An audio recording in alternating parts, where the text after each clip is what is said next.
আজকে দুপুরে এত গরম লাগছিল, শরীরটাও খুব খারাপ করছিল।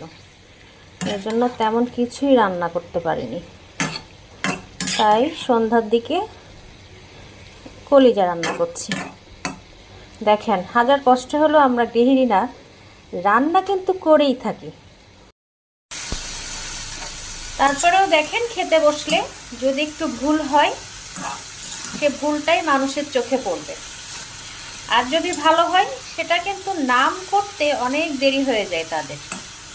কেন, আমরা যখন রেস্টুরেন্টে খাই, ভালো ভালো খাবার খাই, খেয়ে মজা লাগে, না লাগলেও আমরা রিভিউ দেই, ফেসবুকে স্ট্যাটাস দিই বড় বড় করে, খুব ভালো লেগেছে, অমুক জায়গা থেকে খেতে গেছিলাম। কই, আমরা যখন বাড়ির বউরা রান্না করি ভালো মন্দ, সেটা যদি ভালো হয়, বলতে সমস্যা কি? একটু তো ভালোবেসে বলবেন। এটা তো খরচ হচ্ছে না। মুখের কয়েকটা কথাতে যদি আপনাদের বাড়ির বউরা ভালো থাকে, সমস্যাটা কি? আমরা আসলে বুঝি না যে বউদের নাম করলে সমস্যাটা কি হয়। নাম করতে শিখবেন। হ্যাঁ, শুধু যে স্বামীরাই নাম করবে তা না, বাড়ির বউরা যে শুধু মানে স্বামীর জন্য রান্না করে সেটাও কিন্তু না, আর অনেকের জন্য রান্না বান্না করে। মাঝে মধ্যে একটু নাম করতে শিখবেন।